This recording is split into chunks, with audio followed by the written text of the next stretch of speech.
be surprised how many people try to be your friends just to get close to you for a little bit. Oh, I'm sure. Especially with your reach, man. Bro. How many people try to just pretend to be cool with you? Bro. But I don't do the fake friend shit, so like I keep everyone at arm's length for the most part. But that's the way you got to be. Yeah. Sometimes you really got to be like that. Look, that's how I grew up, right? And then I got away from that for a little bit. Like, it's like, oh, I'm a public figure, or I can be inclusive with everybody. I can be cool with everybody. But then I realized, you kind of can't. You can be cool to an extent. Like, how many people dap you up thinking that they're your best friend at an expo? Like they know you. Like they truly know you. Well, look, you know what the funny shit, Rizzles? Half those people are probably the people talking shit in my comments on my live. Oh yeah. Oh yeah. 1,000%. With the no picture. No picture. Right. No picture. User 54321. And look, right. I never understood that, right? Like, I don't have a fake profile that I go and comment on other people's pages from. First of all, I don't understand this, right? This is weirdo shit to me. So you follow people you don't like and follow everything they do and be checking for them. So like when I wake up at 6:30 in the morning, I'm on the treadmill on IG Live. You woke up at 6:30 in the morning too to come in my come check in with me. To talk shit. Yeah. So I'm that important to your life. I'm renting space in your head for free. Free. And then you came here to talk shit, and then look, this is the best. I don't respond to you, and I just block you. Yeah. Bye. So what happened? They make a new one. No, but now it lets you block them and all their profiles they're going to create. Really? So it basically blocks their IP address. Really? You never notice when you hit block, it asks you, do you want to just block them or do you want to block them? And look, watch, I'll show you. Really? Yeah, I'll show you. I've never seen that before. Like, I'll just pick any random person, right? I guess I'm not blocking enough people. Like, just any random person. I'll just click on, right? Like, boom, Raymond, right? Boom. So you click on Raymond, right? Now look, block Raymond. Now when you go to block, right? It asks you, block Raymond and new accounts they may create. Wow. Or just block Raymond. Oh, that's some next level shit. Yeah. So basically blocking your IP address. So it's like, yo, bro, so you woke up to talk shit to get blocked and then now you can't even watch the show no more? Yeah, now you're literally never going to see the show. What I don't understand is, are you a fan or are you not a fan? Like, why are you even following me then? I don't subscribe to that lifestyle. Like, I don't follow people that I don't like. I don't check for people I don't like. I'm doing my own thing. But it goes to show you that so many people ain't got shit going on in life. Nothing. Because look, if I ain't got no business to pertain to myself, I'm gonna pertain to your business. Yeah, it's like my life's so boring that I gotta check in with everybody else. People don't shoot up. I mean, people don't shoot down. Everyone shoots up. So someone talking shit is never doing better than you. Yeah. Never. You'll never, like, and that's the craziest thing. Never your peers talking shit neither. It's the people it's people in the stands. Yeah, the people spectating everything you got going on. The people in the stands, bro. It's never your peers, because your peers respect what you do. No matter how much I might dislike somebody or me and someone might have an issue, if you do what I do, I still respect what you do because I know what it takes to do what you do. Yeah. Yeah. Yeah, I never understood that mentality either. I mean, especially so now. I already know the answer, but you've never been like this. You've been but that's the world we live in. We're breeding pussies. Yes. Yes. Like, that's a pussy. Like, we're breeding little bitches. Like, that's a little bitch. In 99, you ain't getting away with that. You ain't doing that. No. And look, before the social media era. And there was no keyboard to hide behind. I was about to say, before the social media era, yo, if me and you had an issue or we didn't have an issue and I heard you were talking shit or you heard I was talking shit, yo, we were meeting up at the tree after school and we were going to fight. We were going to fist fight and it was going to be over after that. Nowadays, people want the shit to linger and linger and linger. Now, bro, we're going to scrap it out and it's going to be over. We're going to go about our business like fucking dudes do. Now, men ain't men no more. No. And I blame a lot of things. And feminism is one of them. Because women wanted everything equal, right? So Correct. now everything's equal, right? So now, can they still complain that a dude wants to split 50-50 with them? You wanted it evil. They shouldn't, but they do. Chivalry's dead because of y'all. Like, y'all wanted to... Listen, the day a female wants to be like a man is the day a female lost. Like, yo, listen, women have things that men don't have, and they win because of it. And that's good. That they should celebrate that. Why the hell would you want to be like a man? You don't want to be. Like, look, we all got our double standards. A dude deals with double standards, and so does a woman. There's shitty double standards a guy has to deal with because he's a guy. There's shitty double standards a woman got to deal with because she's a woman. It is what it is, bro. It's the coin that you get. It is what it is, bro. Like, the side of the coin you should get, I should say. That's what I should say. I don't subscribe to being like, you never hear dudes wanting to be more like women. Why do women want to be more like men? But you got these little bitches now. They want to be more like women. They do. Oh, they want to be little girly mouth keyboard warriors. Leave that up to the chicks, bro. Sounds like a similar scenario where you ask somebody to put back their weights, and they didn't expect you to say, "All right, well, I guess we're going outside then." Your dude called me out, and I was just like, "I guess we're going outside." I guess we're going outside. Very calm, cool, and collect. Yo, yeah. All right. Yeah. Here we go. You wanted this. Because I know how to fight, and I know how to fight. So, like, when I'm going outside, like, I know what, like, it's like, wait. Yeah, you're ready to go. If we actually get into an altercation here, I know I am fine. I know how to handle myself. You're going to be all right. Like, if it actually goes down, yo, I can beat up 300-pound dudes. Like, I fought 260-pound guys when I was 160 pounds. And I'm very confident in those situations. Like, I'm how to handle myself a little bit. No, like, it's a life experience, man. So, but, yo, I can't front. Nowadays, I let a lot of shit slide that I wouldn't let slide when I was 25. Because I realized I have too much shit to lose. I have assets and families now. So it's like, I got shit to lose, bro. Go ahead, bro. Go about your business, bro. Yeah, whatever. Enjoy. Yeah, go about your business, bro. Yeah, not even worth the time. Mm-mm. Which, real quick, side note, speaking of family, I was just mentioning right when you got here, Brooklyn has to be one of my favorite personalities in the world. Yeah. And she ain't even out there like that. And you know what's crazy? That, like, it's crazy you bring her up because, yo, you videotaped her a year ago. Yeah, you were one of the first people that ever had her on camera. Yep. And now everybody wants her on camera. Yeah. That's it. And the experience you had, you actually got to come to my kid's mom's house. Yep. So, like, you actually came to the house and actually seen her in her environment. Oh, yeah. Yeah, she's a trip. Bro. Oh, she was great. Beating me up, dressing up as a cop, coming down. Shooting you with the gun. Shooting me with the gun. Just ready to go. It was a good time. She's great. And I saw you as you were in Disney World. That's cool, right? Yeah, after the show, bro, we went to Disney for 3 days, bro. It was great. How good does that feel to just be able to just relax for a couple with the family? Yo, dude. Yo, bodybuilding's my whole life, bro. Yeah. Like, people be expecting me to be so butthurt over the placings, bro. And I'm not. And they're like, they try to, like, it's like, they want me, like, they try to egg me on to be butthurt. Yeah. And I'm like, bro, I got a lot of good things going on in life right now. Like, a lot of good things. Like, bodybuilding might be a big part of my life, but it's not my life. I got other shit going on. The people that be devastated about placings, because bodybuilding's their whole life. That's the only thing they got to look forward to when they wake up. And it's not just the kids. I got other shit that I got to look forward to. Like, I got a lot of shit going on. They got a lot of good shit. And yeah, I want to be Mr. Olympia, bro. But is it like gonna kill me if I'm not? Nah. No, because you've accomplished so much on top of what you've done at placings at an Olympia. And you know, everyone's, and I don't want to cut you off, but everybody's so infatuated with that #1 spot. And yeah, that's the goal. Don't get me wrong. You're coming to compete. But Rizzles, there was only 33 guys in our division. 33. There's thousands of people who compete every year and never make it there ever. I've been there 7 straight years since I started as a pro. My first year as a pro, I made it to the Olympia. I've been there every year since. Yeah, I've never seen you out one. Me and Brandon are the only people who've been in the top 10 in the Olympia the last 6 years. Says something. Only people. Me and Brandon. Says something. That's crazy. So, I mean, am I doing bad? Far from it. I might not be Mr. Olympia, but I'm not doing bad, Nick. No, but I mean, I guess I could call you Mr. Arnold. Yeah, but yo, honestly, I don't know if I'm going to do it this year if they have it. Really? I'm about to jump into shows now, so I think I might take the beginning of the season off instead. So that like March, April. Oh, so you'll be off already. I'm gonna take that little beginning off, and then I'll come back at the end again. Oh, so you're coming to decapitate now? Because we know what happens when you show up. Yo, what was that run? It was like Oklahoma, Puerto Rico. That was the run I'm talking about. Look, it was like bing, bing, bing. That's the kind of run I'm going on this year.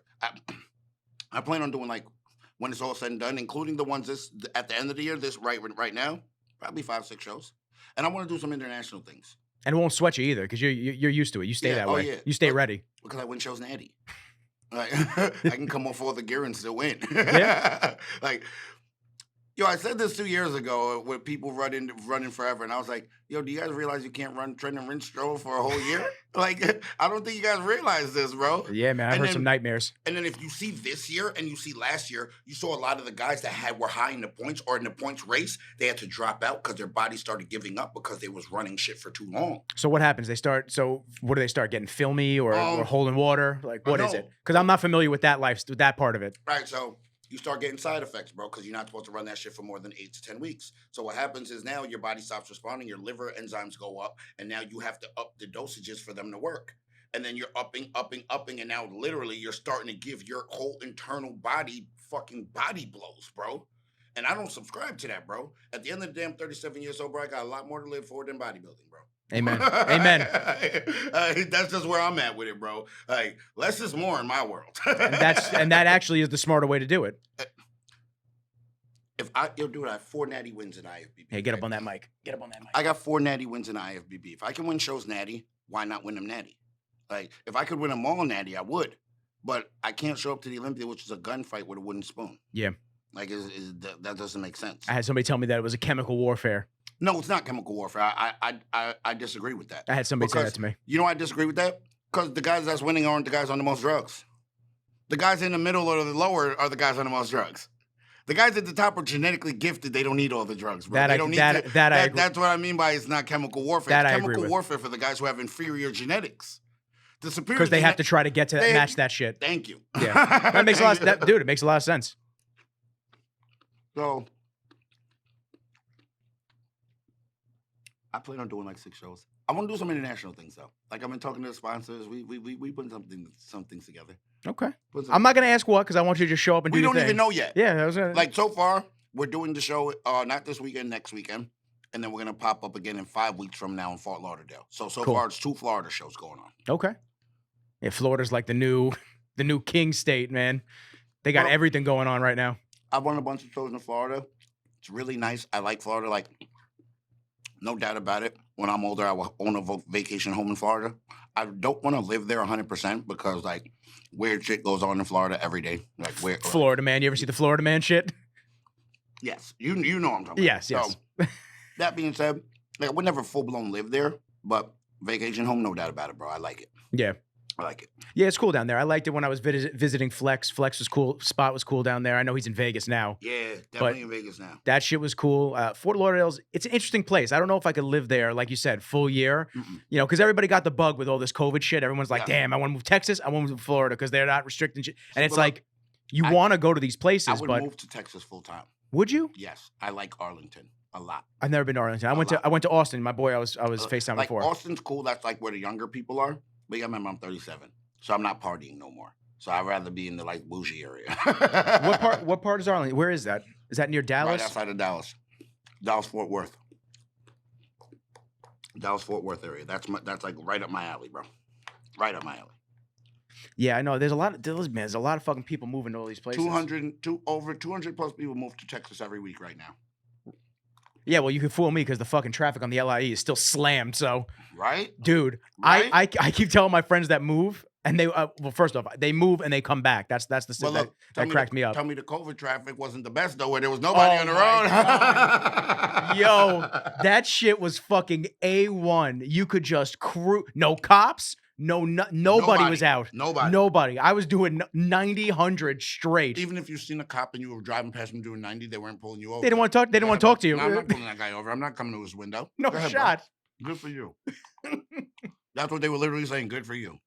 But the issue is most times I didn't have anywhere to go. So I just felt like I was driving. the fucking gym was closed.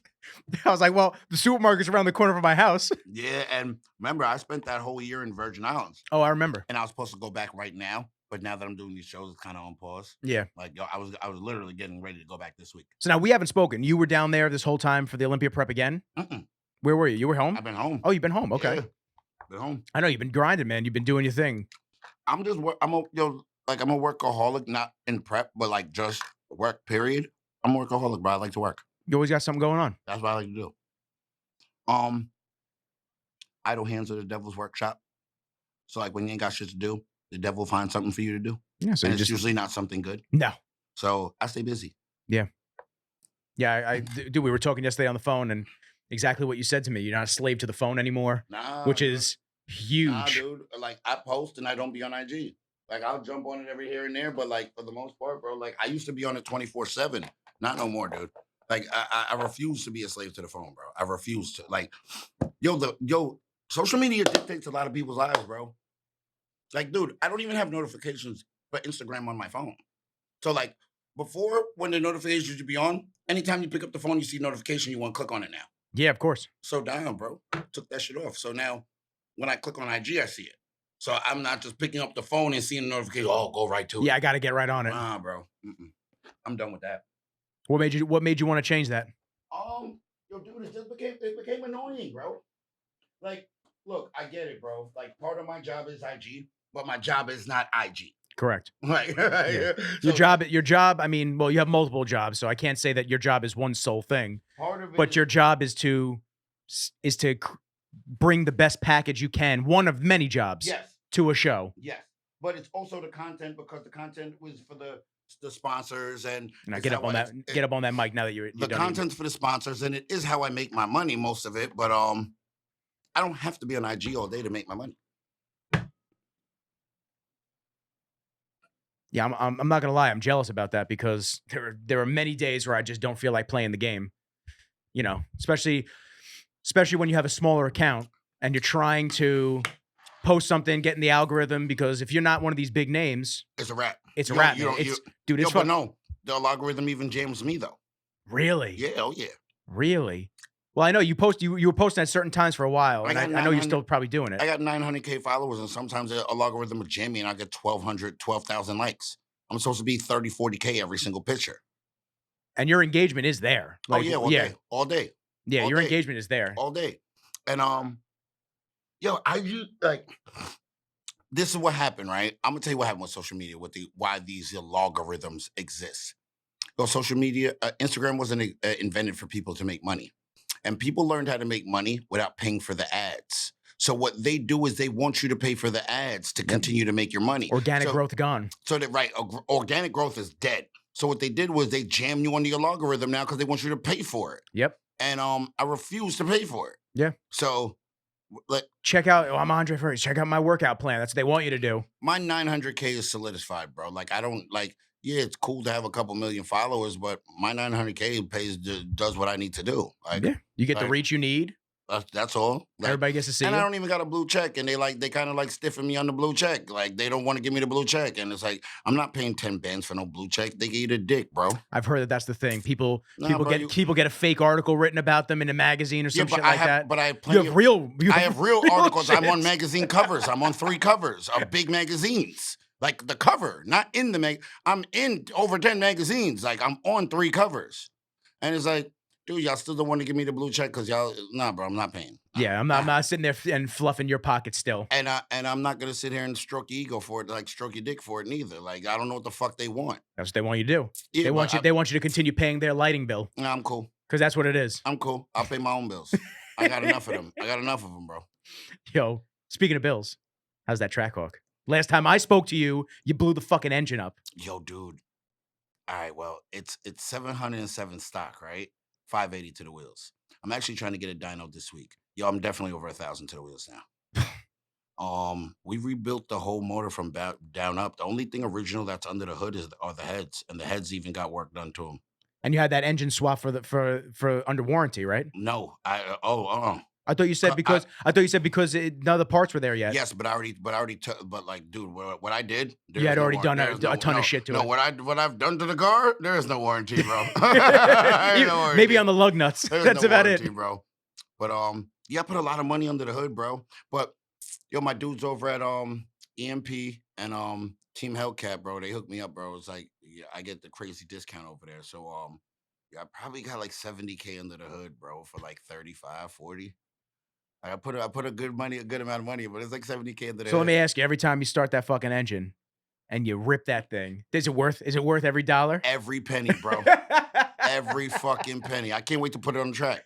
Every penny. Yo, there's not a car in sight there's nothing that's just driving down the road that can even keep up to me at all. Yo, and I didn't realize how fast it was until another Trackhawk pulled up on me. And when I tell you, like, I just left him Like, I mean, like, it's not even like, it's like I'm It's not even up. inch and inch. Yo, It's bro, I'm fucking just blowing. blowing, like, just like gone. Like, I'm You gone. left him with his doors off. Like, I seen a Camaro the other day, right? And he's like driving fast, right? And like I creep up on him on the side on Nichols, and he doesn't see me, right? So then I see him we get at the light, but there's 3 lanes. I'm in the far, he's in the far left. He can't even see me. Like I pull up and he don't even see me. He goes off at the light, right? And I just pull up, and then I hit my shit. Yo, dude, I left him so yo, he didn't even want to. He started driving slow after that. I slowed down all that, and I'm like, yo, I really made this guy start driving slow now. I was like, this is crazy, bro. Making dudes do the speed limit. But look. Yo, if you like fast cars, it's fucking unbelievably fun to drive. It's definitely running mid-9s, like no doubt about it, bro. Let's bring it to a track. Let's do it. I'm gonna do like all right. So when I went to Orlando this last time, I left with my tuner guy and my mechanic. Yeah. Because like I was having like some bullshit like throttle issue, like not even nothing crazy. But yo, he worked out all the kinks in it, like, bro, like I mean, I'm full out punching this bitch now. Like I still haven't like since I've rebuilt it, I haven't put it in track mode yet. Because like, yo, the sport mode is nasty, bro. Like sport mode is nasty in the car. Like, why am I putting in track mode for? It's literally a spaceship. Yo, dude, when regular car, like if someone like in a regular Hellcat pulls up on me, I'm not even putting in sport mode. I'm putting my shit in eco mode and still beat them. I'm like regular, like certain cars pull up, like you pull up in like certain shit. I'd be like, bro, I'm not even putting in sport. I'm putting in eco mode and just leave you. I don't even need sport mode. That's sick. It's a really, really fast car. We never got to do the burnout video. How many sets of tires have you gone through since? Yo, bro, I haven't done burnouts since I actually rebuilt the motor. I haven't done burnouts yet. Haven't done burnouts because yo, I got brand new tires on there, bro. Oh yeah, you don't want to ruin them. I got brand new tires, bro. I'm like, no. You're thinking like 400 yo, bro, tires. It's like $400 of tires, like 300. Yeah, nah, I'm not doing it, bro. You're sitting there like, all right, well, it's just the 2, and fuck, I don't want to spend it. No, and I'm not putting drags on it because everyone that has drag radials on it at the track, they blow the rear diff. Everyone's blowing rear diff. Drag? You mean the drag tires? Yeah, the flats? Yeah, the slicks? With drag radials, like rims on it. Oh, okay. Everyone's blowing rear diffs because it grips too hard. So they tell you to run the best times in the car. You just put Mickey Thompson's on the stock wheel, on the actually stock rims, and you roll it like that. So most people at the track are rolling stock rims, not drags. Makes sense though. Yeah. You don't want to. It grips too hard. But that's the crazy part about it. You don't want to have. You're trying to have fun with the car, and you're trying to put as much shit as you can on it. But you also don't want to blow the car. A lot of dudes at the track, they have so much power going through the car, they blowing something, axle or something every time. Like so, there's literally nothing left for me to do to the car. Like nothing. When I tell you I did everything, Nick, like I did everything. Did you upgrade the seatbelts? No. All right, all right, so that's what we got to do. I gotta upgrade the seatbelt. Just that last piece of the puzzle. Just upgrade the seatbelt. Make them like velvet. The only thing left to do on the car is rear axles, rear drive shaft. There's a rear and front drive shaft. Just rear drive shaft and inner chiller. And you don't even need the inner chiller, but I'm still doing it anyway. Just so like most people only could pass on the track like 2-3 times for your car just super hot. Like, bro, you put the inner chiller on it, bro. I'm passing as many times as I want to. But if you run mid-9s, they're kicking you off the track anyway. Because under 10, you're supposed to have a roll cage? Yeah. So at the track, so like most people know if you running mid-9s at the track, bro, you get one pass. You're holding it back for a split second just so you don't hit that line. You're like, no, okay, I'm not gonna hold it back. I'm gonna full out blast it. But I'm gonna get my time and they're gonna kick me off the track. So I get my time sheet and I'm out. All right, so there's a YouTube video right there. Right. There's a YouTube video. Andre Ferguson gets kicked out the track for having too fast a car. Everyone gets kicked off the track for the shit. If you running mid-9s, bro, they're telling you, yo, bro, you don't have a roll cage, bro. You gotta go home. So what track are you gonna go to?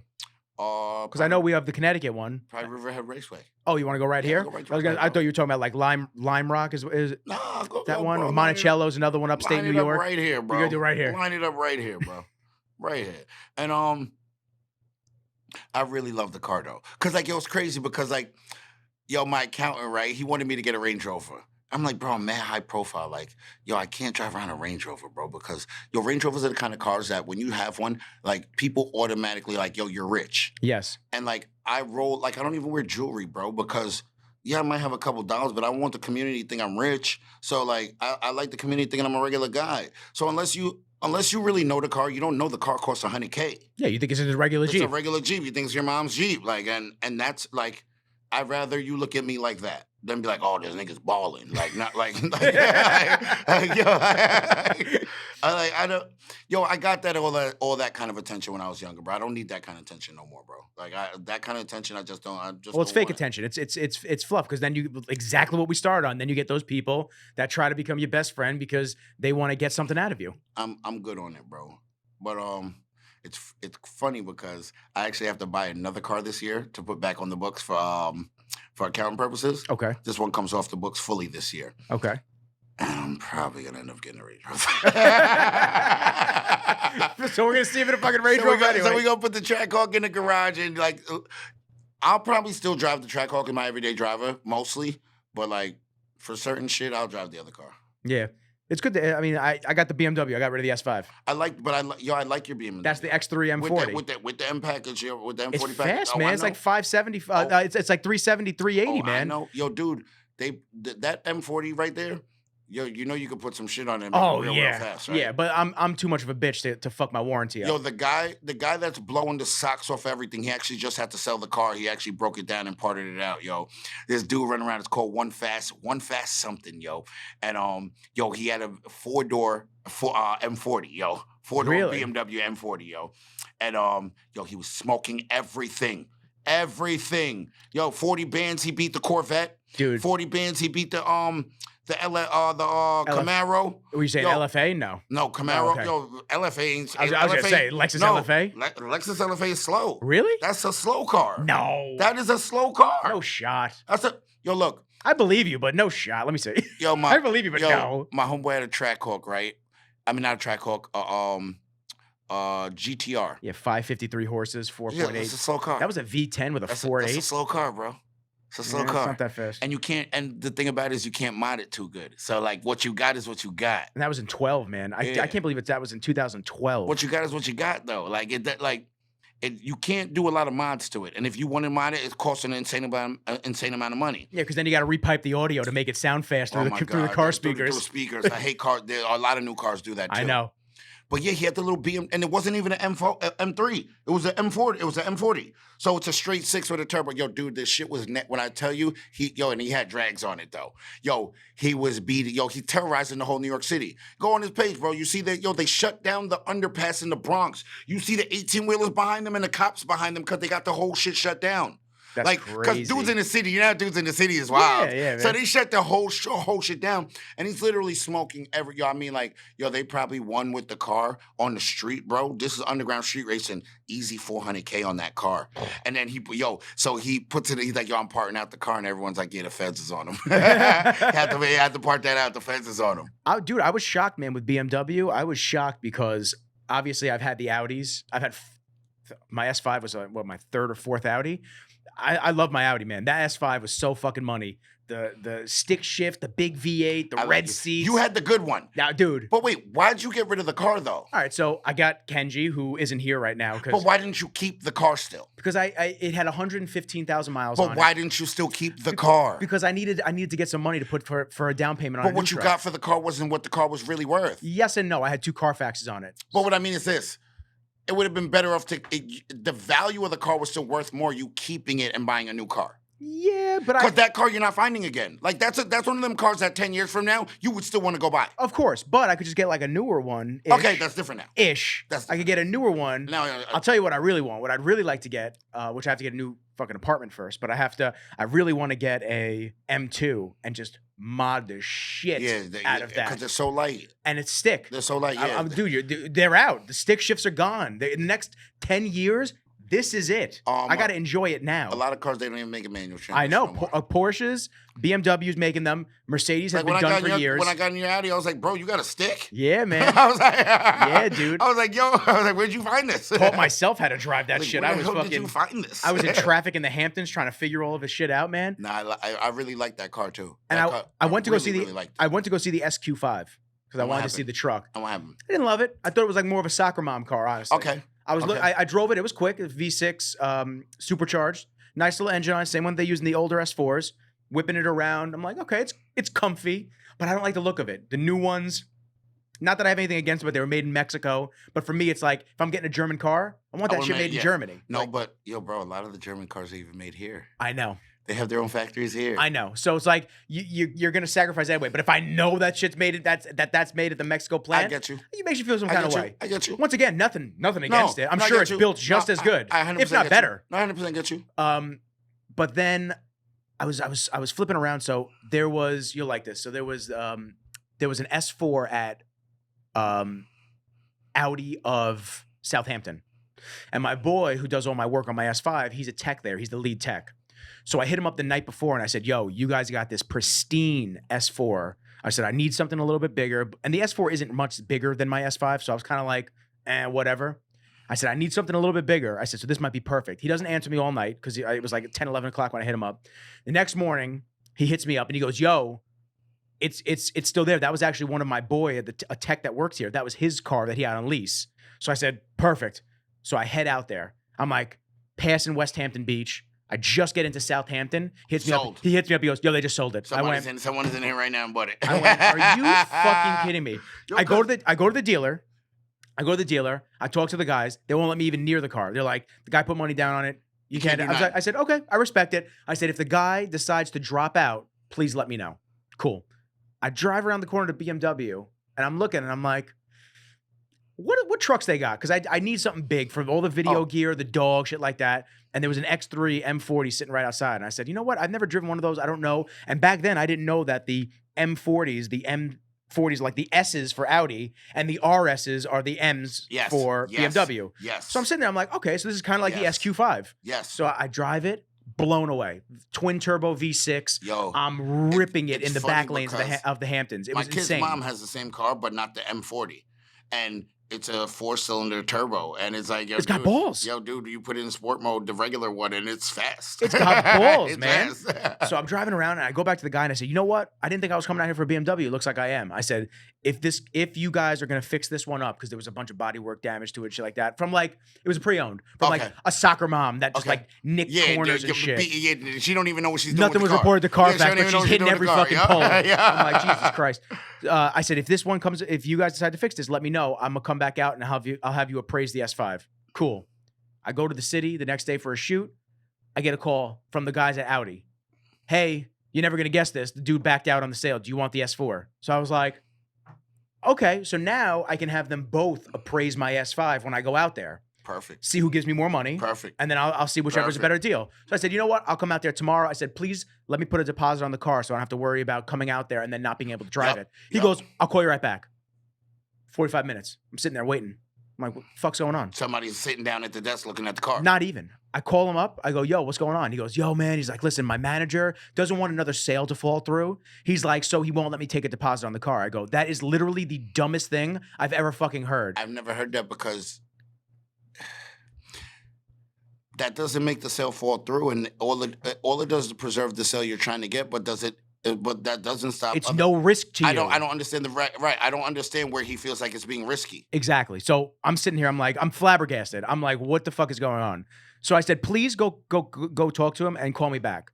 I'm at the body shop because my S5 was getting detailed up. 45 minutes to an hour later, nothing. So I called him up again. The kid's not around.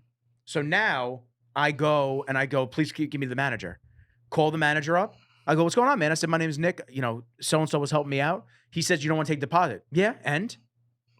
I said, okay, well, I said, I don't want to drive all the way the fuck out to the Hamptons again and then not be able to look or touch the car.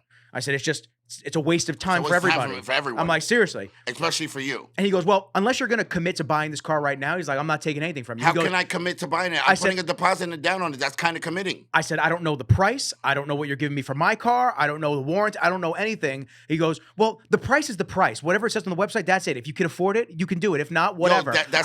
Those are those Southampton pricks for you, bro. I went, I don't know who the fuck you're speaking to, but I'm not one of these guys out east. I said, I'll see you tomorrow regardless. I don't even need to put money on the car. Now I got to look you in your face and tell you that you're a fucking dick. Now I'm coming. And you talk to the wrong person like that. I went out there with Ty. Ooh. Went out there with Ty. I had Kenji with me. Bro, I walk into the dealership. Shout out to Ty. Yo,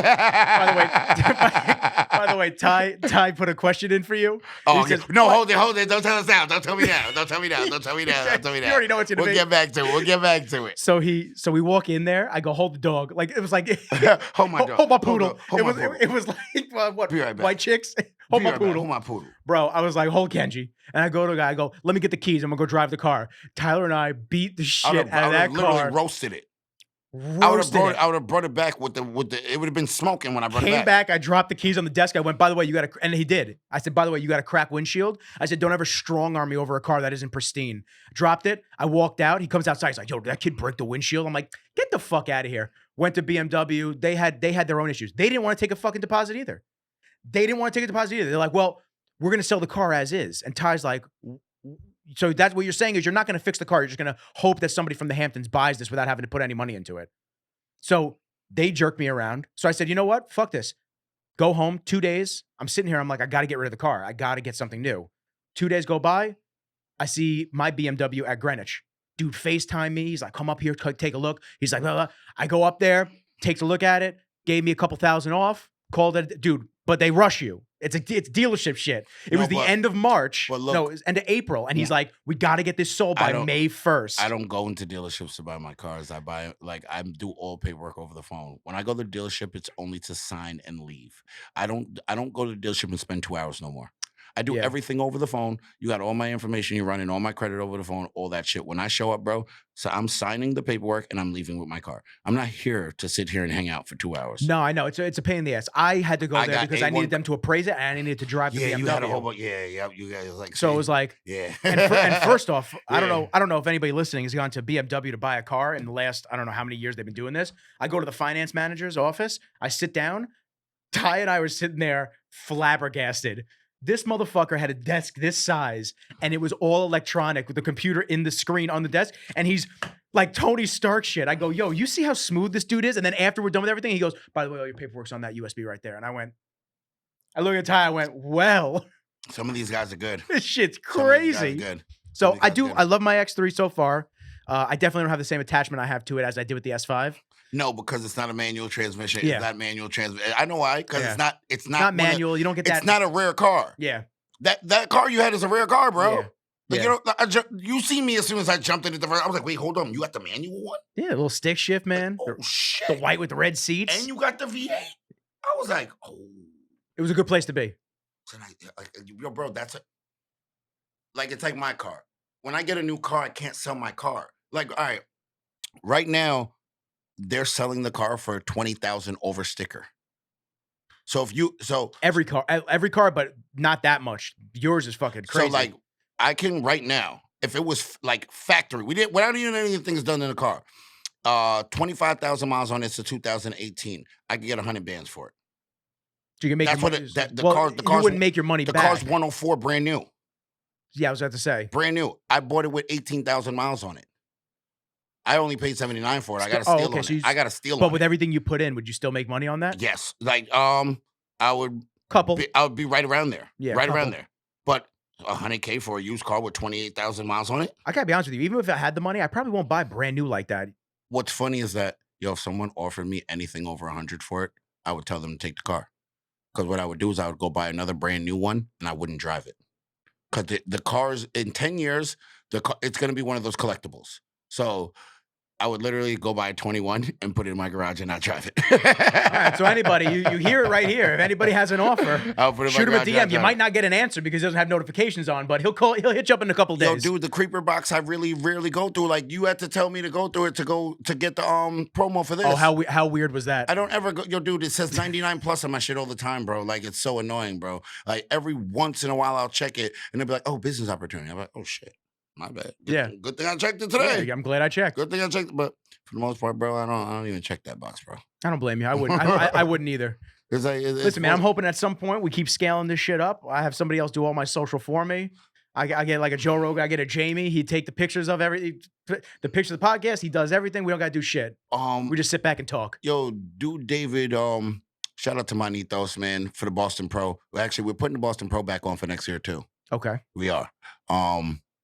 Yo, dude, he put me onto a lot of shit. Yo, there's like apps with time posts. So like you don't even have to post. You don't even have to be it literally you can set up the whole buffer. Post and it'll post it by itself at whatever time you want to with everything you want with your hashtags, your tags, everything. So it's like you actually don't have to keep up with it. So I can wake up at 6 o'clock in the morning, do my shit, set it all up, and it posts at 8 or 10 for me. Yeah. So like that is very convenient.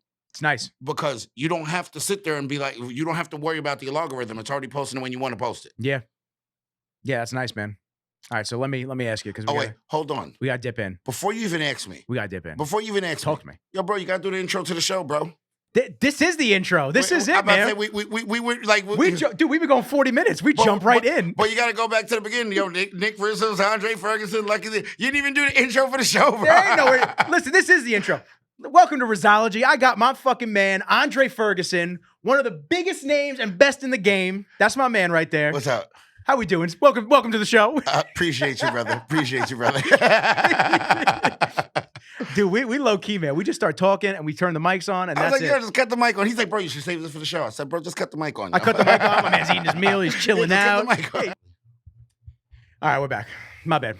I forgot to plug the laptop in. It is what it is. Yep. Shit happens. Happens. It happens. Technical difficulty. Happens. When you're doing everything yourself, you're setting all the cameras up, everything like that. It shit happens. So as you were saying, we're about to go to Bev's right after this. Yes. We'll go train with the homie Al. Yes. Take a couple pictures. Yes. Because it's been a minute. Yes. Since we've gotten any photos. And listen, man, I love having you on this, and it's the least I can do. Take some badass pictures of you. Appreciate you, brother. On, actually, wait, hold on. You still owe me a couple of videos, Rizzles. Dude, I got everything, bro. Yes, I know, but everything. We'll dive into it another day. We'll dive into it when we dive. We got everything, bro. I'm not worried about it because I know you already have the footage. So it's like I got multiple hard drives. Whenever we dive into it, I got multiple hard drives backing each other up. Yeah, We're good. I'm not even worried about that actually shit. Need a new fucking hard drive. It's exhausting. And look, you know what's crazy? You know why I'm not sweating you for the videos? Because I think it's gonna be better the longer we wait. Well, like a marinated steak. Because it's like, yo, and it's good shit too. Yeah, like we have man. really good footage. Like that's it. We got a lot of shit, dude. I remember, like it's good shit. But that's the funny thing. Like everybody hits me up. They'll be like, I don't know. They'll be like a year later. They'll be like, yo, you still got the footage, right? I'm like, dude, I don't get rid of anything. Why would you get rid of it? I would never get rid of anything. Why would you get rid of it? That's my business. I'll just keep buying hard drives. Yes. There are people, dude. There are video guys that like, I guess, clean their hard drives and they delete it and shit like that. Why would they clean up? Exactly. No, I'm just stacking it in storage and getting another hard drive. That's my next expense. I got to figure out. So I got the rack behind you now. So I put my Xbox there. So I have like a couple of shelves there. So like I'm gonna get a rack mounted hard drive. So this way it's all just plug and play. It's all network assisted. You can just plug and play. But I don't even have to. It could just my computer will run an Ethernet line right to it. I have access to everything. I don't have to worry about old files. I don't have to worry about shit. Basically, have your own server going, dude. That's what it is: network assisted server and storage. Yep. But we gotta dive in real quick. Let's dive into it, brother. So I gotta talk to you about the O. Yep. I want to talk to you about going into the O. How'd you feel? How was training? You know, I know you do your thing, man. You're pretty consistent with how you keep it going. But like. We didn't really talk a lot this prep. You were just doing your thing and busy. Just how was it going into it? How did you feel? Yo, I felt great, man. Like, yo, dude, we fucked up. I fucked up a couple of things with the gear protocols going down the stretch, and that's it, bro. Before the show? Yeah, like two days out type shit. Oh, okay. Like my look changed drastically, but yo, there's no excuses, bro. Shit happens, bro. We move on. Yeah. If I would have won the show, I'd have told you the same thing. On to the next one. Yeah, you don't seem like the kind of guy that would sit there and you haven't with the Arnold. When I win, I tell you the same shit, bro. It's on to the next, bro. You can't get too high, you can't get too low because that shit affects you then, Nick. So I like to stay in the even playing field. No matter if it's a great placing or unfavorable placing, it's on to the next, bro. It's just like the chatter. Like the haters don't get me down. And the support don't get me up like to the sky. Like, don't get it twisted, yo. I appreciate all of the support. All the support from the fans, the followers. I appreciate it all. But that shit don't get to my head. I don't start drinking my own Kool-Aid, bro. You're supposed to make the Kool-Aid. You're not supposed to drink the Kool-Aid. I love that. So yeah, bro. Like people expect me to be the most butthurt person in the world over the placings, bro. And I'm just like, it is what it is, bro. I've been around in this sport long enough to know. Bro, number one is you can't win them all. Even though I win a lot, but you can't win them all. And your shit happens sometimes. And when it happens, you move on, you correct it, and you go on to the next one. That's all you can do. Simple. I mean, you and Omar have had a winning success for recipe for a long time. People are like, oh, you should change your coach. I'm looking at him like, are you fucking dumb? And then have somebody relearn it and then probably not peak you anywhere near what it would be. Why the hell would I change my coach when we've had an incredible amount of success? That makes no sense. All we have to do is go. Look, we debrief. Like, all right, so after every show, we debrief, right? It's like we in the military. We debriefing. So we're going to debrief and we're going to go through everything. and we found out where we went through, where we needed to go through. We found the hole in the link, and it's like, all right, cool, correct it. That's what. And look, why you think I'm competing still? We gonna correct it. Yeah, you're gonna come back better and We better. gonna correct it now. Why not correct it now? Why wait so a now, whole year to correct it? Do you think that there is improvement in your physique? Because when somebody like me looks at you, I always think you're on Improvement from where? From where you currently are to where? To get to the O, to get to first place O, or to. No, I just got to come dialed. That's it. I have no weak body parts, bro. I don't need to. Say. It's not like I have to restructure my physique. I just got to come dialed. Okay. Look, Ryan Benson from Zero Gravity even said the best. He said, "Yo, the best thing about Andre is he doesn't have to correct any body parts. He just has to come dialed." Which is crazy because like I've videoed you training, and it's you train intense and hard, but versus another person's intense and hard, it could seem relaxed in some ways. But like for you, you know that's all your body needs, and you grow and you maintain and you look fucking amazing from it. But we can't keep growing. That's the thing, Nick. Because then you push into new divisions. I'm out of the division. Like people be like, "Oh, he's one of the smaller guys." I'm really not one of the smaller guys, bro. I'm the same size as Brandon. like we're the same exact size. So, and then they also say, "Oh man, these guys are getting so big." Relativity wise, they're not. The men's physique guys in the top 6 are not big, bro. They're not. Diogo was the smallest guy in the show and got 4th place or 3rd place. Nah, no one. So what was the rundown? It was Brandon, I think Brandon, Ebanks. Where did Ray place? 5th. Okay. Ebanks looked amazing. I think Diogo got 3rd, and I think Chiron got 4th. Okay. That was your 5. It's a strong lineup. Strong you guys, fucking 5, bro. You guys aren't going against fucking chumps, man. No, strong fucking 5. And you've said that before on the last episode. Bro, there are no chumps up there, man. Bro. You know chumps. Look, bro. I'm not a hater, bro. Like, I'm not the guy that sits, like, there's a lot of haters. Like, I'm not a hater. I give the respect when it's due, bro. Them top 5 dudes was dialed. Fuck you mean? Yeah. Yeah, dude. That's why my fat ass stopped doing physique, man. I couldn't compete against you guys, man. I'm looking at people like, fuck you mean? Them dudes is dialed, bro. Do I deserve to be in that top 5? Fuck no, not this year. There's always next year, man. Yeah. That's it. But it's not even just always next year. It's, nah, bro, they got it this one. Next one. Yeah, next one. Because it's not even next year, bro. I compete too much for it to be next year. So for you though, but for the other guys, do they just bounce to the does Brandon just do the Olympia? All right, so check it out, right? It used to be top 5 auto qualifiers for the next year, right? Now it's only the winner. Really? But you got Brandon and Ray in there who have won Olympia. So why you think remember last year I beat Brandon at the Arnold. He didn't compete again because he didn't have to. He didn't have to qualify. He can go sit down still. Like this year, even though there was no, this year I had to go qualify. Even though I got, what I got? Like, I got 6th place last year. Like I had to go requalify. Like he don't got to requalify ever. Brandon, even if he loses, he doesn't have to requalify. Same thing with Ray. They don't have to. Ray only did Pittsburgh. He didn't win Pittsburgh. He didn't have to go do another show. He's already qualified. So now, do you find doing multiple shows keeps you razor sharp for the big show? Yo, I look better when I compete. Yeah, because it keeps the body dialed down. I don't even know. Dude, honestly, I think it's just me. It's not the body, it's not the mind, it's just my everything. I do better when I compete. You're a competitor. I like competing, bro. And I don't know why I don't know why I got away from that shit, bro. It's because, people are like, oh, you should just focus on the Olympia, But they don't realize that I have to qualify first. And then on top of that, it's like, dude, I fucking like competing, and I'm not listening to people who tell me I should just focus on the Olympia. Dude, I like competing, bro. I'm going to compete. That's how you became well known. You became well known for being a competitor. Bro, I'm going to compete, not sitting down doing one show. I'm competing again. That's what I'm back to, bro. Ashley Kaltwasser has 3 Olympias, fucking 22 wins, bro. Like, I'm not catching her. Like, I think she's actually over 22 now. And then she just got 3rd at the Olympia. Like, come on, bro. Like, she's a competitor. Yeah. She did like 7 shows this year. I think she won 6 shows this year, bro. Like, she's a savage, bro. She's a different kind of person. Shout out to Ashley Kaltwasser, bro. She's a savage, dude. Like, I tell her all the time, man. Like, yo.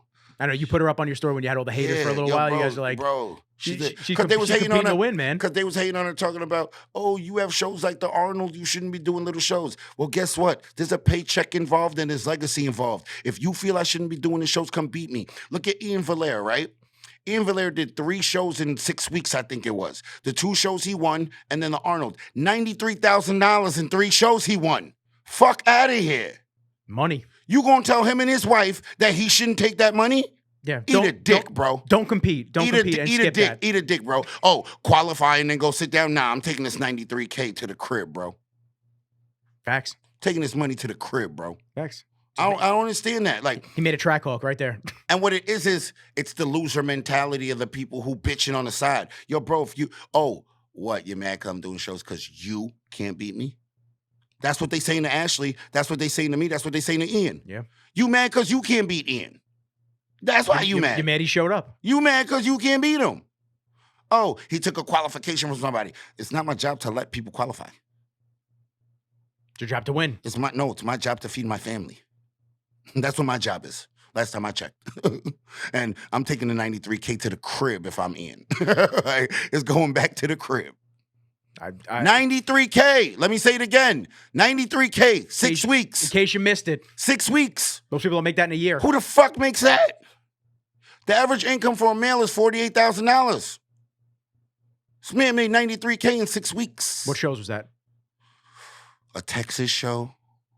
That's some prize money, man. I gotta be honest with you. I think Tampa or New York. Because it's fucking chump change what they give. What they give us a chump. What they give Olympia. But they actually raised it. We get 50 bands for first place now. Oh, do you? It used to be 18. Why did I see Brandon with a $10,000 check? That's a bonus check from Dark Sport. Oh, okay. That makes sense. I was about to say 10 G's on just that. And we also just signed Shorty from Francielle. She won wellness. We just signed her 2 weeks before the Olympia. Oh, really? Yeah, and she got a $5,000 bonus check for that.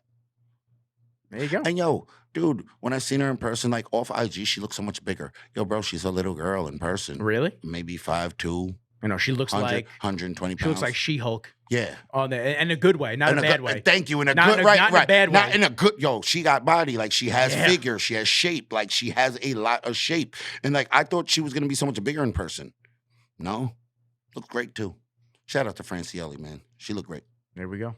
So let me get a few questions. We got like 20. Let's do it. We got like 20 questions. I'm just gonna grab a few. I gotta grab Ty's first though. Yo, grab Ty. Yo, shout out to Ty, man. Again, bro. Where the pieces at? Where the pieces at, Tyler? So Tyler. Let's get it. I can't wait to hear this one because he's funny, man. I gotta go to the archives. Yo, like Tyler's a funny dude. Bro. Oh, Tyler loves you, man. He always says, I jump in Dre's. I always jump in Dre's Tyler, man. Little live sessions, and then we're always talking back and forth. Then every time he goes, "Yo, Ty, what up, Ty? Ty, where the pieces at?" He says, "Why haven't you helped me get any pieces yet?" Man, you're just being selfish, just holding all the pieces to yourself, man. Yo, Ty, man. Yo, let me finish these 2 shows, Ty, and then we can go run around, bro. Let's go run around. I'm with it, though. I'm with it, though. I'm outside, We'll bring Marco. I'm outside. We'll bring Marcus out. Yo, Marco's been on the low, man. He been like on a whole world tour, but he's on the low right now. But we got to bring him out just for that. Yeah, just for that. Okay. Go hit a couple cities, figure it out. One of my boys wanted to know, what's your most significant tattoo and why? Ooh, I only have 2 tattoos. It's the one across your chest and the one in the back. So which one? Which one is it? Yo, bro, it's like 40 hours of ink, but it's only 2 tattoos. But I mean, the one across your chest. Before we were even friends, I knew who you were just because of the tattoo. The front one is the African crowned eagle. It's one of the most deadliest birds in the world. So it's a predator. Like it is a predatory bird. Like that shit kills animals crazy looking. Look it up on YouTube. It's a savage. It's a savage. And yo, the back tattoos in New York City, bro. Got to see it on my back, bro. Twin Towers is on there. Chrysler Building, Brooklyn Bridge, Tugboat. Tugboat is dope because the tugboat is actually in the actual picture, and he freehanded it, right? So like, I didn't even know he was adding the tugboat. I seen the tugboat after that session. He didn't tell me he was putting it in. So after the session, he's taking a picture of the tattoo and he shows me what he did for that session. Like I didn't I feel him tattooing, but I didn't know what's going on. Yo, when I seen the tugboat, yo, I smiled so, like, I had a cheese ear to ear because it looked so dope. And I was like, that's such a dope rendition. Like, I'm very happy you added in that tag. That's tugboat. sick. But, yeah. I'm thinking about getting some ink done. I'm getting more. What are you getting? I'm going to get my logo, the Lucky Libra logo. I don't know where I want to get it yet, but I'm definitely tatting my whole torso when I'm done competing. Really? Whole entire torso. Do you have any idea what you want to get? I already know exactly what I'm getting. All right. I already know. We'll leave it for the. I know exactly. We'll leave it for the pictures. I know exactly what I'm getting. Yeah, I started doing some video stuff with this dude Poe. I don't know if you ever seen Poe, tattoo artist. I'll have to show you. Where's he at? He's world famous tattoo gallery at Babylon. Babylon. Fucking ridiculous. Yo, can you plug me? Yeah. Cause I want to get this tattoo of my logo done. The Lucky Libra logo. Let me back out these the questions real quick. I'll show you. I'll get a live reaction. I like lines, bro. They got to be good with their lines, bro.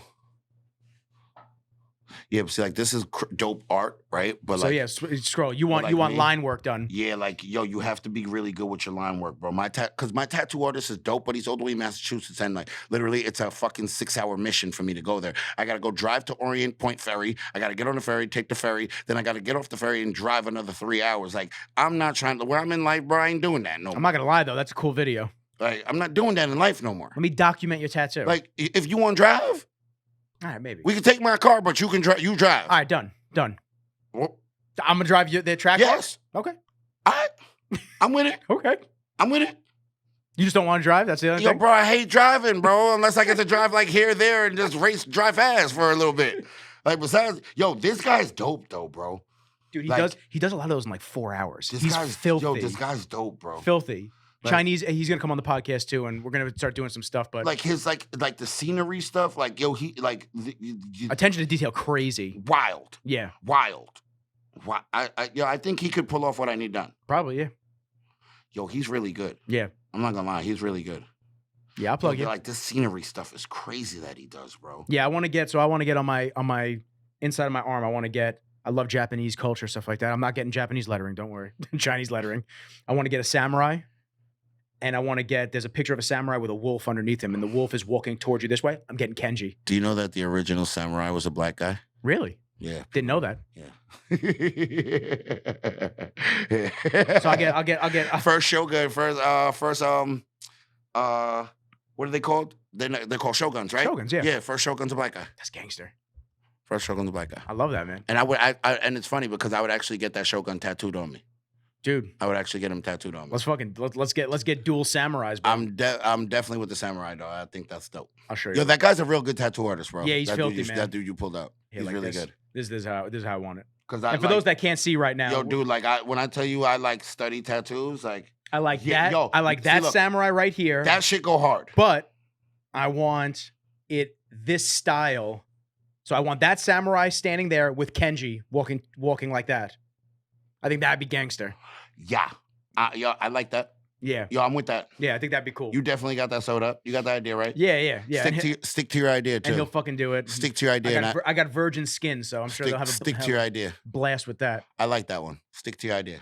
All right, let me get this real quick. Oh, look at fucking Villa popping up on the gram. Shout out to Chris Villa. Hit the double tap on that. Shout out to Chris Villa. One more time. Shout out to Chris Villa. That's my manager, man. Yo, like I'm not gonna lie, man. I made a lot of money, from Chris Villa, man. Dude, made a lot of money from Chris Villa. I'll tell you what, though, we still haven't gotten the Dunkaroo deal. We're getting it. We're gonna get it. Yo, bro, we're gonna get it. Yo, listen, if Chris Villa get me the Dunkaroo deal, bro, I gotta buy him some crazy, bro. So you gotta buy him a Trackhawk. That's it. I gotta buy him some crazy, like yo, dude, because yo, like I ain't gonna front, but look, my deals benefit him every single one of them. Of course, because number one is. Yo, he's got I remember when he first started managing me, right? He's like, yo, Dre, man, some of these companies I'd email and I would never get responses, bro. He's like, bro, I mentioned your name and they all hit me back in less than 24 hours. The engagement, man. It's so he got like, you can't ignore it. And when I tell people is, yo, he's got a lot of plugs now. Like he already had a lot of plugs. Now, like from shopping me, those like the Rolodex just expands. Like I'm not gonna lie, he can get it. And I tell people, yo, like, all right. Right? This is what I don't get about this industry, right? Yo, people don't want to pay the managers, bro. People don't want to pay the management. And they be like, oh, 15, 20%. That's great. Do you understand rappers pay 50%? Like Drake pays a 50-50 on a 360 deal. Every deal he signs, he gives up 50% to the label. And these dudes be bitching about paying 15, 20% to the management when they're getting you the deal that you wouldn't have got otherwise. You would have been sitting on the couch doing nothing. So you rather take zero money than pay 15% on what you on a deal that someone just brought to your table? That's being penny smart, dollar dumb, and that's why people don't know business. Why everyone in this industry is broke. How to fail business 101. But no, everyone in this industry is broke, Nick. Oh, I know. It's the top 1% of the top 1% that make money, and I'm fortunate enough to be in that. Yeah, I know, but I'm with a lot of the athletes, man. I know who the broke guys are. I know who the guys that broke. Yeah, I know. I know, man. Especially the ones that come to me and they go, "Oh, I want you to film a YouTube video, this and that, but I can only pay you $100 a video, $200." I'm like, dude, you want me to use a $5,000 camera, look, shit like I'm that? I'm gonna say this. Nick Rizzle's too expensive for my blood these days because listen, like I did some work with Nick Rizzles and he did great work, and I think Nick Rizzles is the shit, bro. But yeah, like Nick Rizzles definitely deserves what he gets paid, 100%. Thank you. But the shit ain't cheap, bro. Like people, like I got a YouTube guy, right? Like comes and shoots me twice. Yo, bro, I pay him a grip. Like I don't gotta pay what I pay you, but I still pay him a grip, and like. People think it's free. Yeah, man. They don't understand, dude. Yo, look, do people understand how much hours editing is? I don't think they understand how much. They have no clue. Because I think this is what they think. I think they think the amount of time you shoot them for is the amount of time they're editing for. No, they don't see behind the scenes. So they think that because you shot them for 2 hours, it's only going to take you an hour to edit. Yeah. Ha! Yeah. Ha! Yeah. Especially with your effects, the way you do it. Ha! Yeah, good try. Good try. Like, and I go hard on some edits, but like other ones, I don't have to do it as crazy, and that still takes time. You got to ingest all the footage. You got to label everything. Here's Andre doing a chest fly. Here's Andre doing this. Dude, just rendering it alone and waiting for that shit. Yeah, man. I got an old computer, man. I got to buy a new one. Just waiting for it to I've seen the rendering process, and I know that it was that. And then look, if one thing's off, you got to change it, and they go render the whole thing again. Yep. Yeah, man, it's time consuming. But you know what? It's like I'm not bitching about it being time consuming. No, but you got to pay me. But you got to pay me. You got to understand that's part of the game. Oh no, you got to pay me. It's just like, okay, well, we shot for 4 hours, and then I'm going to edit for 7 to 8, and it's like, so I should only get paid for 4? It's like, come on. No. So, but like a lot of people, I do packages for. Like when we work together, I did a package for you. If it took me 40 hours to edit your video, you're not getting charged a dime over that. Because that's the smartest way to do it. It is what it is. People that aren't serious, I do hourly, and they're shocked. They're like, whoa. I'm like, it is what it is, man. Yo, for the people out there, bro, I'm gonna say this, right? If you're trying to get YouTube stuff done or you're trying to get a lot of content done, buy a package, because the package that's what I do with my videographer. Yeah. I bought a package, right? That's what you gotta do. So dude, when I tell you it brought the cost down so far, and for him, he likes it because he has security, because he knows he's getting he has work over the longevity. It's a set amount of dollars you have coming in. That you know is coming in, and you don't have to worry about scrounging for different freelance jobs. I get it.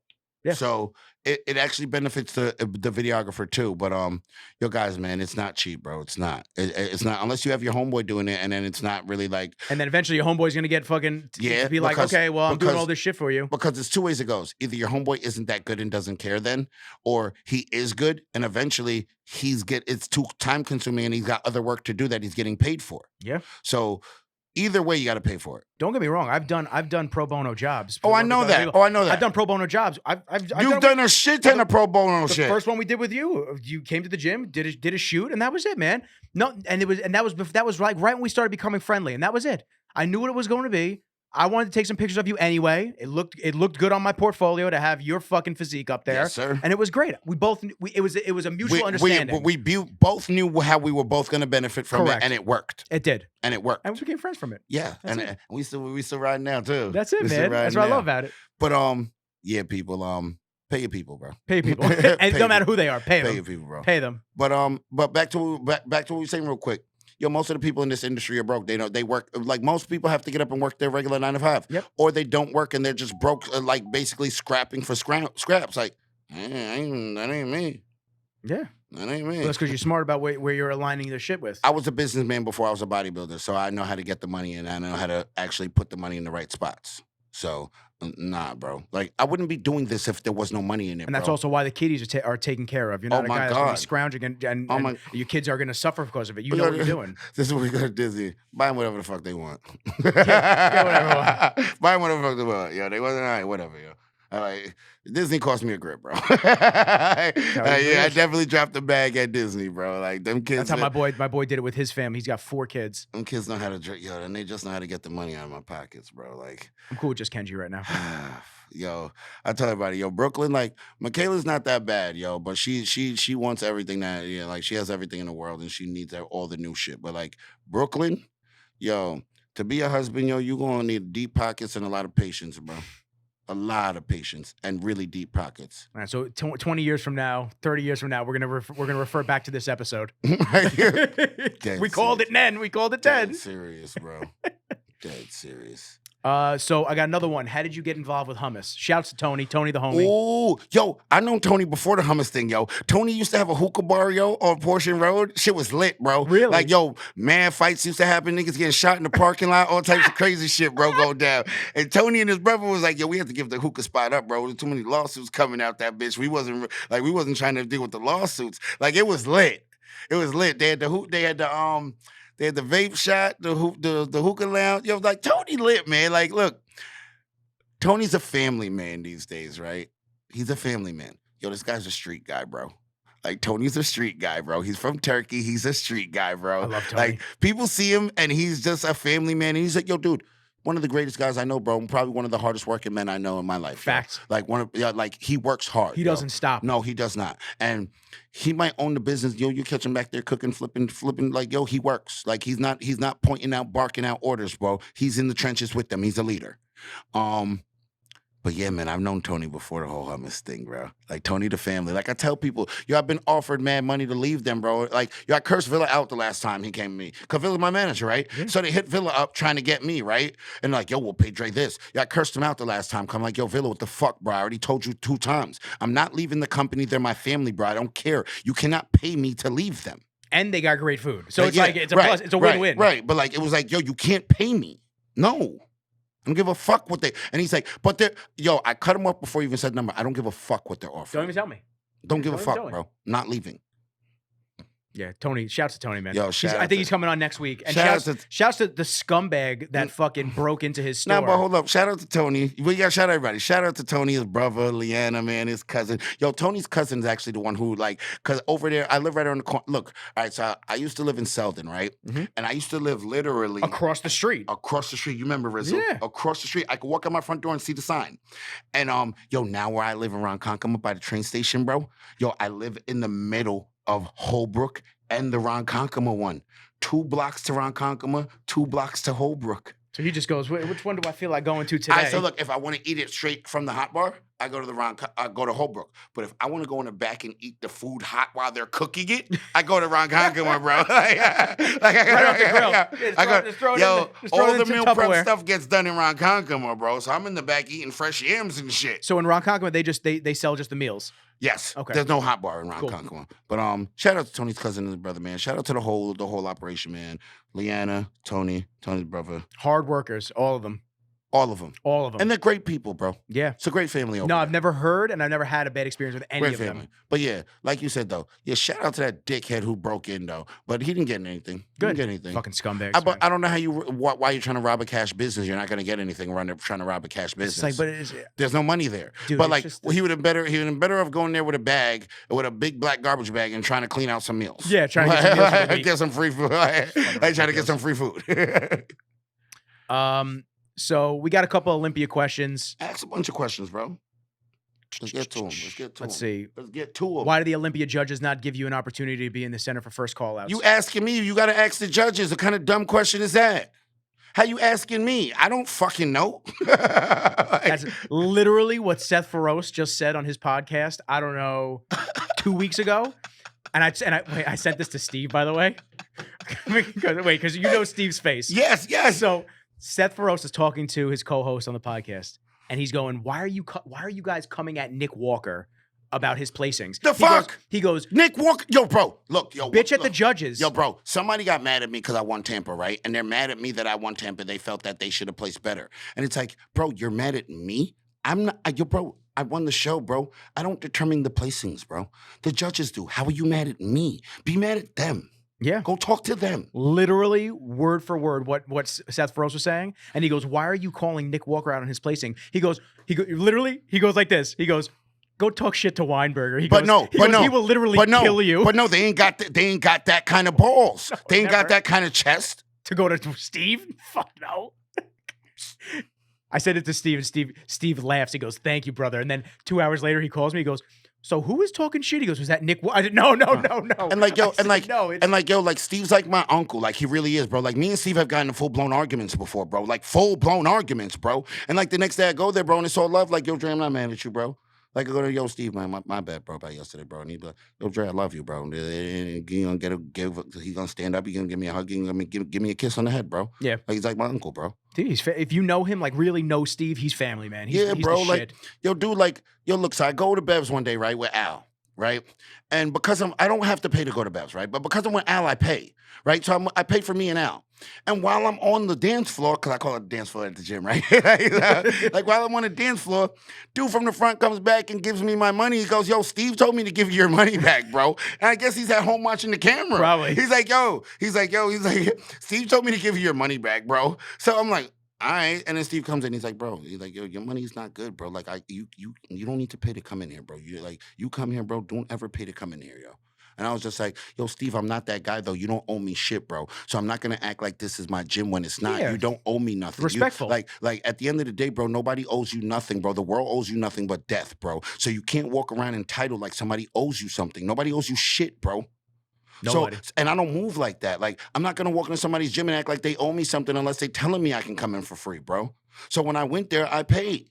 And then he's like, nah, bro, you're not going to pay to come in here. So, all right, cool. So I don't pay to go in there. You know what I mean? It's a mutual. Yeah, bro. It's a mutual like, respect I'm thing. not a But you dick, know, bro. that's how I am too, man. When Tony tries to give me fucking, back to Tony tries to throw me, I'm like, dude, let me pay, and then I'll just tip the staff if he See, you're a good guy. That's the like, way you do it. What am I gonna do? No, I'm not gonna that's the get way. them? Yo, you're a good guy. That's the way to do it.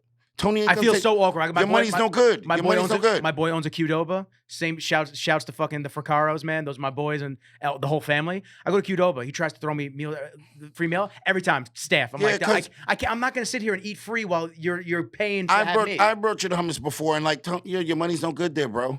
Like your money's no good. They're not taking it from you, bro. They're taking your money, bro. Your family not taking your money. No, then here you go. Here's for your family that's working their asses off on the counters. Like they're not taking your money. But yeah, that question's dumb. Why didn't the judges give you I don't fucking know. Ask them. I'm trying to figure it out too with you. Questions about I'm trying to word this the right way because the way they worded it is not it's not, I won't say nice, but it's just like very no, read it how they wrote. Read it how they wrote it. How does he feel not having what it takes to beat Brandon? Yeah, but that's just a hater. That's just okay. Not having what it takes to beat Brandon. I beat Brandon last year at the Arnold. In the last 9, I'm 6-3. So what do you mean? What it takes to not beat Brandon? if we could drop the mic, the mic would be dropped right now. These guys act like I'd never beat him. Yeah, I don't know. That's why I'm trying to figure out the right wording for that. No, but that's why I said just ask it exactly how it's written because they look like the fool. They look like a fool. But look, hold on now, Nick, right? Let's get into that question, right? Talk to me. Do you see how much people don't even know what the hell they're talking about? Because they didn't check out the shows. No. They just talk just to talk. They don't even know what the fuck they're talking about. They just talk just to talk. That's the internet. I don't think they have a profile picture either. That's why I laugh, bro. How does it feel that they would you feel you don't have? Do you pay attention to the sport? Because if you paid attention to the sport, you'd realize I have what it takes to beat Brandon because I've beat him a lot of times. Are you guys cool now? You and Brandon? Still, we don't got issues. No beef, but there's no. My man, we ain't gonna be all honky dory. Fucking nah, bro. Neutral. Yeah, neutral territory. I'm not the best friends with the guy, but I ain't got beef with him. Listen, unless niggas really want real beef, that's not beef. I know what real beef is. That's not beef, bro. Yeah. Like, nah, everything good. I know there was like a little friction for a little while, and then it seemed like it smoothed out a little bit. Yeah, like there was issues, but like whatever, bro. Like, listen. Unless it's gonna be just under the rug, right? Thank you. You get it, yo. Sweep you it right it. under. You get it. Bro. It is what it is. You get it, bro. You get it, bro. How to increase your appetite? If I can't eat anymore. Oh, yo, that's a rough one, bro. Yo, you gotta increase it incrementally, little by little by little. Almost like a reverse diet. Slowly bring in the calories, dude. Don't just pound food. Look, let me explain something to you. I'm the guy that don't like to eat. Ask Omar. Yo, bro, he has to force me to eat, and I'm the guy that don't like eating the 6 meals, bro. I don't. Yo, in my off season, I eat 3 meals a day and I look fucking great all fucking day. And then once we start getting this season, I gotta push the food. And I'm like, fuck. And look, this is the problem. This is what we've even been talking about lately. Yo, we have to push the food harder earlier. Like when I start prep, And I don't like eating all the food because what happens if you don't start higher with the food? You got nowhere to go. You got nowhere to go, and you can't get lean enough because you got to take away all the food, and there's no more food to take away. So what are you gonna do? You're just gonna increase cardio, Like, and then you're gonna train yourself out. So the answer to the question is you got to incrementally increase it. Yeah, little by look little. up reverse dieting. It's actually a Yeah. very, very good technique. That's Yeah. the right way to do things. It's Week just by week, try to increase it a little bit, little by little. And then the smart way to do it, which I learned from the coach that's a doctor, the guy that I worked with for a while. Literally, you increase the food as long as your weight stays stable. So you add carbs in. Then that's going to build your metabolism up. So when you're ready to drop, you just take food out slow, and that's it. You don't want to increase the food and your weight just shoot up drastically. That's not good because you're gaining all fat then. Yeah. You're not gaining muscle. Yeah. And another way is, keep cardio in. Because like Dexter Jackson will tell you, he don't do cardio to burn fat. He does cardio to stimulate his appetite. Makes sense. Yeah. Makes sense.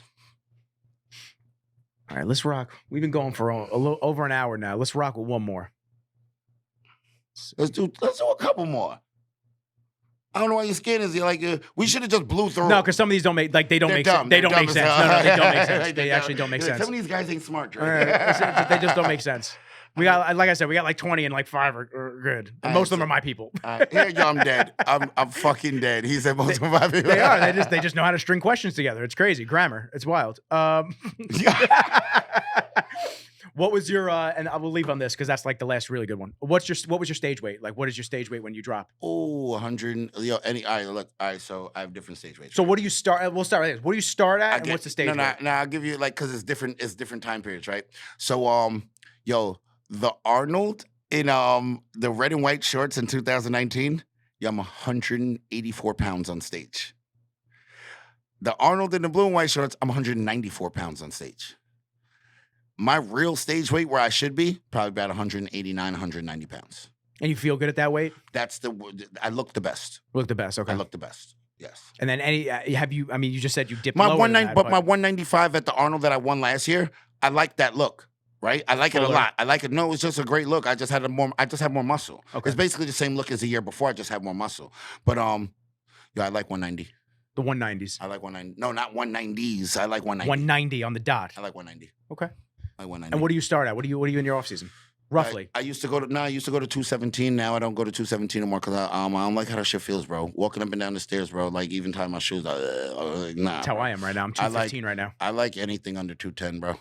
205, 207, right around there. Yeah, I gotta dip totally separate, but I gotta dip below 200 just because I feel so much better under that weight. Like people, like a lot of people like being big, right?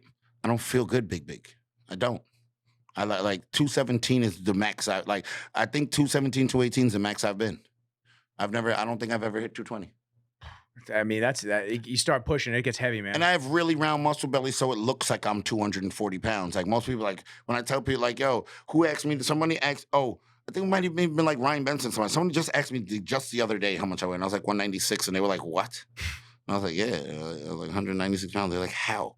And I'm like, "Bro, I just have fucking round muscle bellies, bro. But I have small joints and skinny bones. So that's why the weight's not there." Like you have someone like George Peterson, right?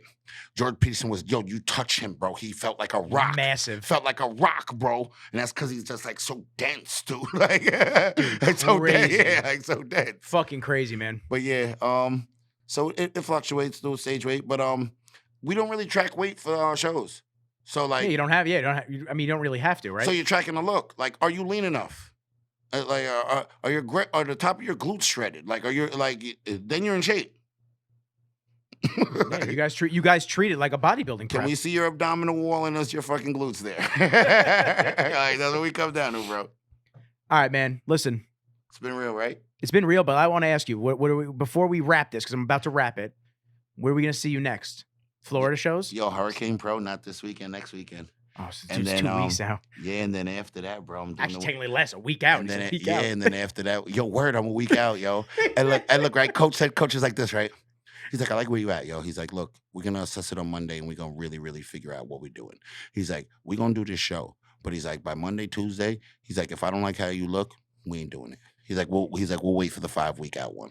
But he's like, cause people think like Omar's a yes man. Yo, this motherfucker would really tell me, nah, we're not doing that. But that's an excellent coach. Like, that's what you want. We're not doing that, bro. Like, yo, Listen, he's doing it for my best interest, bro. Like, yo, Just show up and then not do well.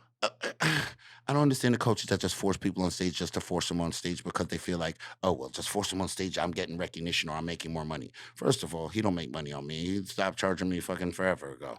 I think I paid for one prep. Like, because the amount of people like, look, yeah, I remember when I went to Omar, he wasn't coaching people besides a couple of dudes on the West Coast. I opened the floodgates, bro. Like, I literally opened the floodgates, bro. And he's like, bro, I can't take your money. Literally, like, yo, I can't take your money no more. Like, yo, Dre, you've opened this shit up to a different level for me. So I morally can't take your money no more. But that's once again that mutual understanding. You guys have that. Yeah, that's my family, though. That's my brother. Yo, that's my brother. I can't even front. Like, that's. Look, I got big brothers, but he's another one of my big brothers, bro. Like, that's my big brother, bro. Like, I call Omar for a lot of my shit. Like, all of my personal shit, my coach knows. Like, my dirtiest shit, bro, that I go through, bro, he knows. And that's that inner circle, man. Yeah, but yo, everyone's coach ain't on that level, right? But this is my thing with me and him. Yo, we've built that kind of relationship over the last 8 years. And yo, if he knows what I'm really going through, he knows how it affects my body. Cause yo, stress, all these type of things that might go on in your life, it affects how you look. And yo, especially for the women, yo, cause they have crazy hormones.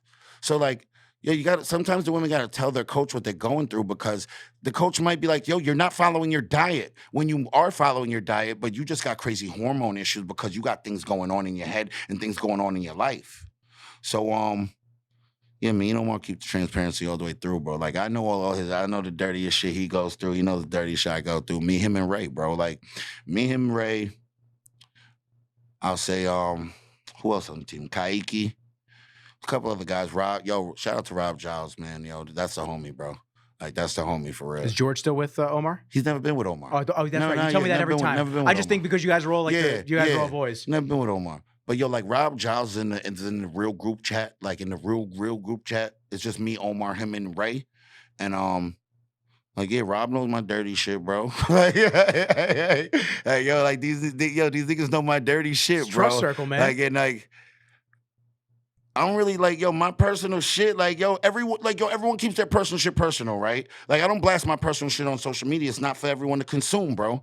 Like, chicks do that. They blast all their personal shit on social media like it's for everybody to consume. Dudes don't do that, bro. They go through a little rough patch and they're posting a motivation, like the quotes and shit. Yeah. Yo, as a dude, bro, you're like, yo, it's fucked up to say it, bro, because it's like this. People be like, yo, most dudes don't tell people their problems because, yo, if I tell you my problems, Nick, what the fuck you gonna do about them anyway? Give me a good hug. Can't do nothing about that shit anyway. I'm gonna fucking write it out myself, bro. Anyway, bro. That's just how it goes, dude. So there's a couple people who know my inner circle, know my shit that I go through, know the shit that I be dealing with. But yeah, man, shout out to Coach again, bro. Shout out to Rob. Shout out to Ray, man.